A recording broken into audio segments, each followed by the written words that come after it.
Kamis ya, artinya klarifikasi. Karena selama ini masih ada kesimpang siuran. Karena dia juga sempat mengatakan pada sahabat saya dan juga didengarkan oleh sahabat saya yang lain juga ya, bahwa dia itu ke sana tidak minta maaf. Dan bahkan ke sana disertai dengan 2 petugas polisi aktif. Ya gitu, penyidik juga. Jadi kan artinya ini aneh. Bahkan juga disebarkan foto yang setelah saya analisis ya, ini sangat sangat aneh ya, sangat aneh bahwa ini katanya adalah foto yang kemudian sempat diedarkan di beberapa online. Padahal setelah saya analisis ini AI. Ya gitu. Palsu ya, artificial intelligence. Ya gitu. Jadi artinya kok bisa-bisanya foto semacam ini. Dan satu lagi yang sudah diklarifikasi adalah bahwa katanya ES itu tanda tangan sebuah buku yang diserahkan. Itu tanda tangannya tuh awal Desember di rumahnya ES, bukan di rumahnya Jokowi yang ada di Solo.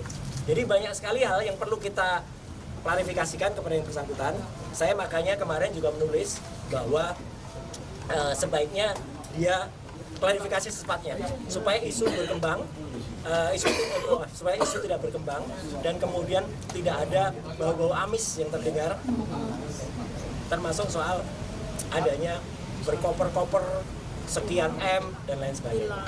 Jadi artinya tolong ES dan DL segera lakukan klarifikasi agar supaya clear dan tidak ada suara-suara buruk yang berkembang. Terus sejauh ini ada komunikasi nggak Pak dengan Pak Edi Sugiarto?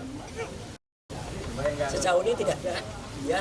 Tapi sahabat saya kemarin 3 hari yang lalu sudah coba telepon dan diangkat, dan kemudian menyatakan kalau dia katanya tidak pernah melakukan permintaan maaf, dan bahkan dia cerita nanti akan saya sampaikan pada hari Jumat. Kenapa tunggu lama-lama hari Jumat? Kritik saya jangan terlalu lama. Karena supaya orang itu tidak kemudian pertanyakan. Jadi kita juga sekarang pertanyakan dia itu pejuang atau pecundang. Ya, kalau terlalu lama nanti akan jadi pecundang.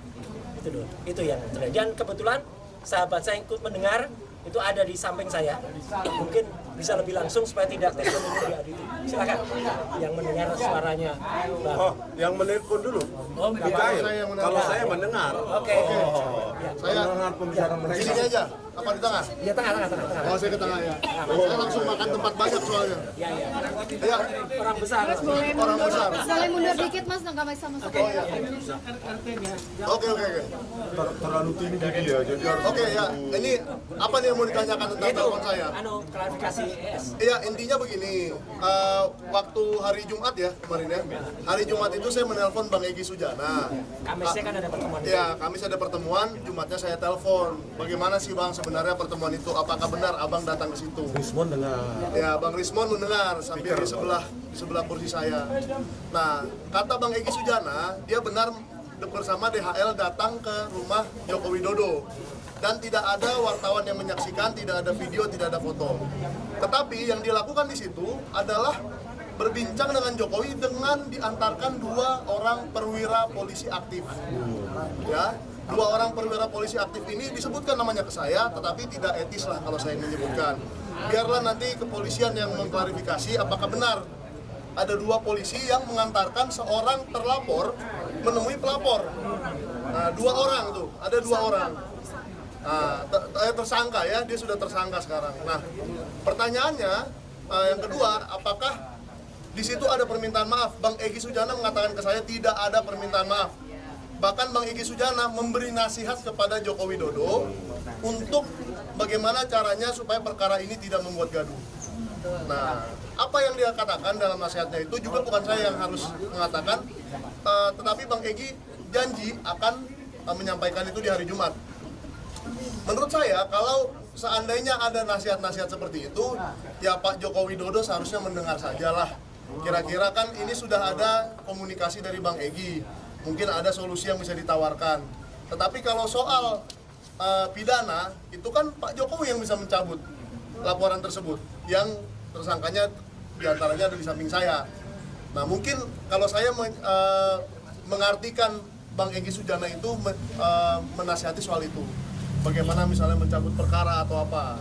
Kalau soal satu lagi, ada yang laporan dia di Desember di TPUA.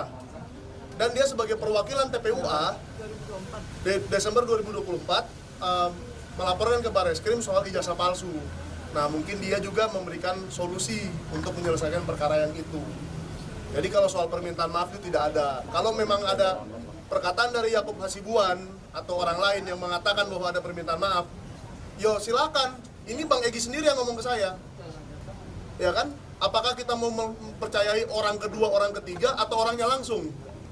Ya kan? Dan Bang Egy Sujana juga nggak ada mengklarifikasi bahwa dia, oh iya sebenarnya saya minta maaf loh. Tidak ada sampai hari ini. Jadi omongan saya itu benar, bahwa melalui telepon meskipun tidak bertemu langsung, tapi itu langsung. Itu pernyataan beliau langsung bahwa tidak ada permintaan maaf sama sekali. Dari Bang Egy ada penjelasan nggak mengenai dua penyidik itu yang mengantarkan, tujuannya apa sih gitu? Oh jelas dia katakan bahwa ada dua orang, bukan dua penyidik ya, dua orang personel polisi aktif, perwira polisi aktif. Nah tujuannya supaya menengahi lah mungkin, maksud saya ya, menengahi, tetapi apakah itu etis dalam hal kepolisian gitu loh, yang kita permasalahkan di situ. Soal menengahi, bisa aja Yakub yang menengahi. Kenapa nggak Yakub yang menengahi? Ya kan, apakah Yakub kurang dipercaya oleh Egy atau gimana, saya nggak tahu ya. Dan yang saya sayangkan juga, Kompol Syarif yang ajudannya Pak Jokowi mengatakan bahwa di situ hanya ada dua orang yang mengantar, Rejo, Darmizal, dan Rahmat. Padahal tidak begitu kejadiannya. Jadi ada dua lagi personil polisi aktif. Kenapa harus berbohong gitu loh? Ya Pak Syarif ini kenapa harus berbohong? Tolonglah Pak Syarif diperjelas. Karena kami tidak ada di situ. Pak Syarif mungkin ada di situ sehingga bisa menjelaskan. Download Tribun X sekarang. Menghadirkan lokal menjadi Indonesia.